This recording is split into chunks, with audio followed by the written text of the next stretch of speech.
Talvez você tenha feito constantemente estas perguntas. Onde posso encontrar refúgio num mundo cheio de conflitos?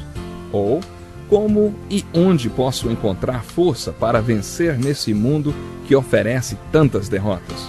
Acompanhe agora com o pastor Edson Bruno mais um programa Encontro com a Palavra.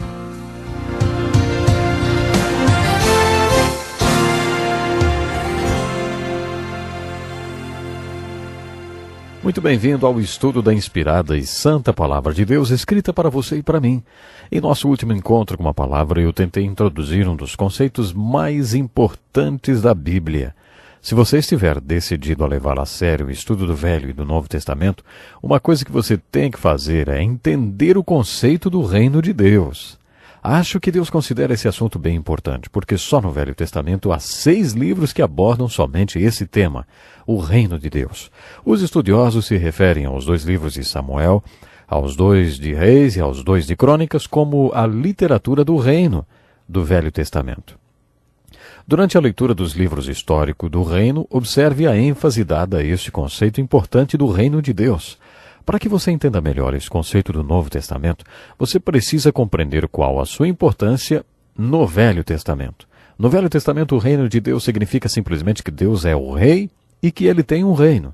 Um reino é um território sobre o qual o rei é soberano e reina. Esse território constitui-se seu reino. Quando dizemos o reino de Deus, queremos dizer que Deus é um rei e que tem um território sobre o qual ele reina. No Velho Testamento, a vontade de Deus é ser o rei sobre os filhos de Israel. Portanto, literalmente, Deus quer um reino. Deus quer que o seu reino esteja situado em termos históricos e geográficos. Deus quer que o seu reino seja um determinado povo que viva num espaço geográfico específico sobre a terra, num período histórico também específico. Deus quer ser o seu rei e quer que esse povo seja seu reino bem aqui na terra. Esse foi o plano de Deus. Mas os filhos de Israel tinham uma mensagem para Deus por meio de Samuel. Nós não queremos mais esse tipo de governo. Queremos um rei como os outros povos têm. E Deus respondeu: muito bem, Samuel vai ler para vocês seus direitos e vai dizer como serão as coisas quando vocês tiverem esses seus reis. Se é isso que vocês querem, então é isso que vocês terão. Lembra do livre-arbítrio de Deus? Então eles passaram a ter reis. Qual foi o resultado disso? Você vai precisar ter um estômago forte para ler a literatura do reino, os livros históricos. Estou me lembrando de uma senhora muito culta e sofisticada que nunca tinha lido a Bíblia antes. Ela falou: nunca li nada tão horrível em toda a minha vida. Se não fosse pelo Espírito Santo, eu não teria chegado até o fim. É horrível, disse ela. Pois é, fazer o quê, né? Quando você lê a literatura do reino, vê que o terrível é que Deus nunca quis que eles tivessem reis.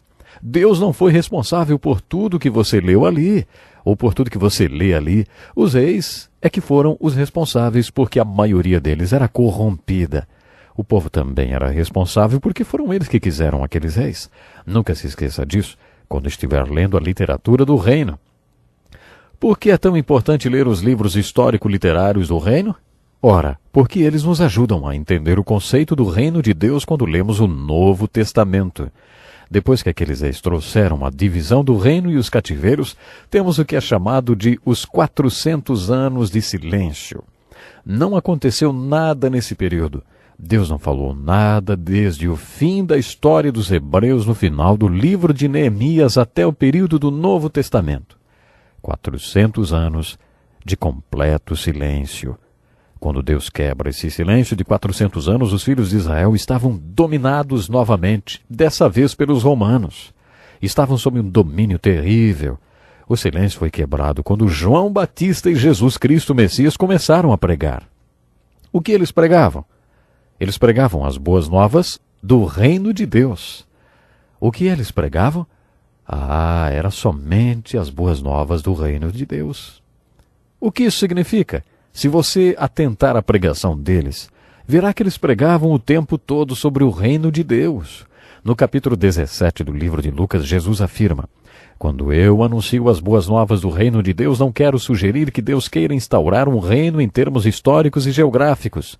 Vocês já rejeitaram isso 400 anos atrás. Dessa vez, o reino de Deus acontece individualmente. Ele está dentro de vocês. A aplicação do que Jesus disse é que qualquer homem, mulher, menino, menina que permita que Deus levante a bandeira branca de rendição no seu coração e que declare: eu quero que o Senhor seja o meu rei, eu quero estar debaixo do seu governo, essa pessoa sim faz parte do reino de Deus. Ela viu o reino de Deus e já faz parte dele. Quando Jesus disse a Nicodemos que o novo nascimento era um meio e não um fim, e que esse fim era o reino de Deus, ele disse: Nicodemos, para que as pessoas vejam o reino que se constitui, as boas novas, elas têm que ter uma experiência, elas têm que nascer de novo. Somente quando elas nascem de novo é que podem ver que Deus quer ser o seu rei. Somente depois de terem visto o reino de Deus é que elas entrarão nele. Paulo disse a mesma coisa na primeira carta aos Coríntios, capítulo 12, verso 3. Ninguém pode dizer Jesus é Senhor, senão pelo Espírito Santo. O que Paulo quis dizer com isso? Há alguns anos fui preletor num retiro com um grupo de homens da terceira idade. Dei a eles a seguinte tarefa. Pedi que lessem a segunda metade do capítulo 6 de Mateus e estudassem o sistema de valores de Jesus. Pedi que respondessem a duas perguntas. A primeira era: de acordo com as Escrituras em Mateus capítulo 6, versos 19 ao 34, quais deveriam ser minhas prioridades? E, em ordem de prioridade, quais as coisas mais importantes na minha vida? Pedi que eles escrevessem a resposta para mim. Depois fiz outra pergunta. Baseado em minha própria vivência, em como usei o meu tempo, dinheiro, experiência, energia e sentimentos, quais são as minhas prioridades? Baseado em como conduzo minha vida hoje, quais são as coisas mais importantes na minha vida em ordem de prioridade? E eu disse: seja honesto. Se depois você quiser compartilhar sua resposta, poderá fazê-lo. Se não quiser, não precisará fazê-lo. Faça esse exercício como uma autorreflexão. Depois de 4 horas trabalhando nesse tema, reunimos-nos novamente, então perguntei: alguém gostaria de compartilhar suas respostas? Depois de um longo silêncio, um homem disse: eu gostaria. Pela primeira vez na minha vida, eu percebi que Jesus Cristo e Deus têm que ser a prioridade número 1 da minha vida. E eu perguntei: você nunca tinha percebido isso antes? Ele respondeu: na realidade, não.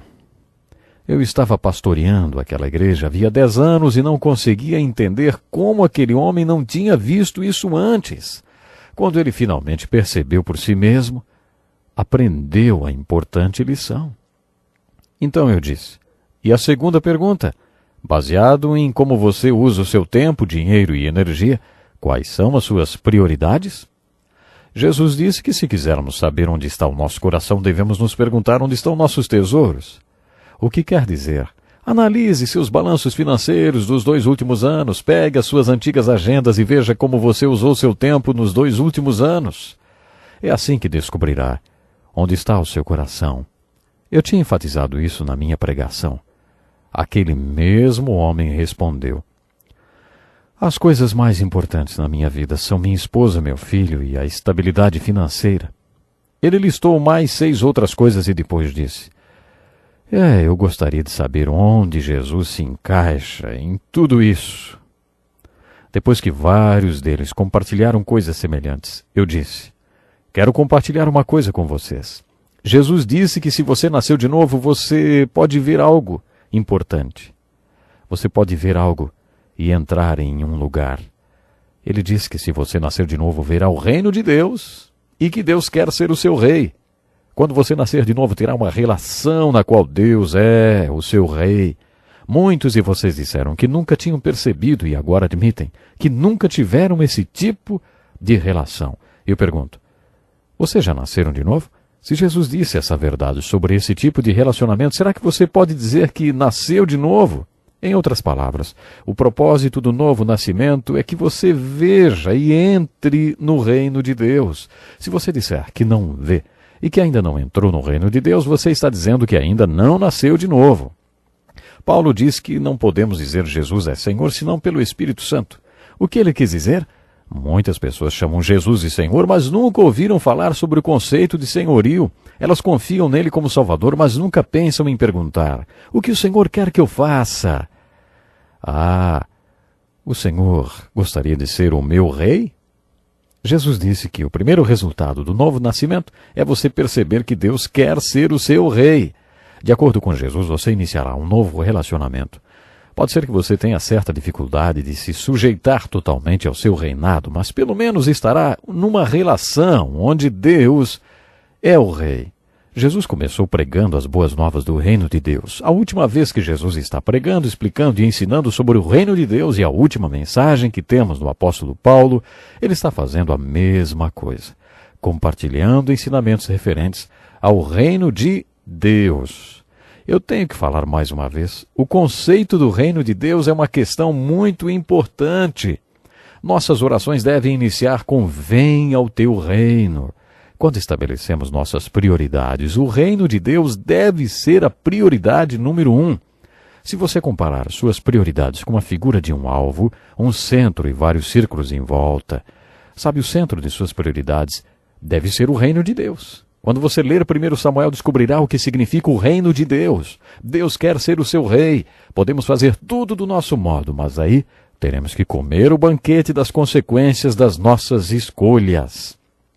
Depois de tantos anos de desastrosas consequências e total quietude da parte de Deus, o silêncio é quebrado com as boas novas. Deus quer ser o seu rei novamente. Essas são as boas novas. A diferença é que agora esse reino é estabelecido individualmente. O ponto de partida é: você vê o reino de Deus? Você quer estabelecer um relacionamento com Deus? Quando você chegar nesse ponto da história dos Hebreus, essa é a questão mais importante que você deve observar. O conceito do reino de Deus. Se você entender esse conceito aqui nos livros do Velho Testamento, chamados de livros históricos do reino, então você pode ir sim para o Novo Testamento. E quando ouvir essa frase, já terá a revelação do que ela realmente significa. O propósito do novo nascimento é o primeiro resultado dele, sem dúvida. Reino de Deus. Quando você nasce de novo, você entra no reino de Deus. Você já viu o reino de Deus? Você já entrou no reino de Deus? Ei, você, meu ouvinte, você já nasceu de novo? Nosso tempo acabou. Mas, querido ouvinte, se você é como muitos que conheço, que está na igreja, mas nunca nasceu de novo, nunca entrou no reino de Deus, escreva para nós. Nós queremos que você possa realmente experimentar o que é fazer parte do reino de Deus. Muito obrigado por ter nos acompanhado. Até o nosso próximo programa.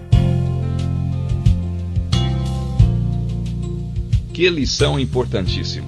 Obrigado, Pastor Edson Bruno. Prezado ouvinte, coloque em prática o que você ouviu aqui. Sem dúvida, sua vida será grandemente abençoada. Este é um estudo escrito pelo Dr. Dick Woodward, na voz do Pastor Edson Bruno. Escreva-nos e solicite o material. Nosso endereço é Encontro com a Palavra, Caixa Postal 2011, CEP 89201-970, Joinville, Santa Catarina. Até o nosso próximo encontro com a Palavra.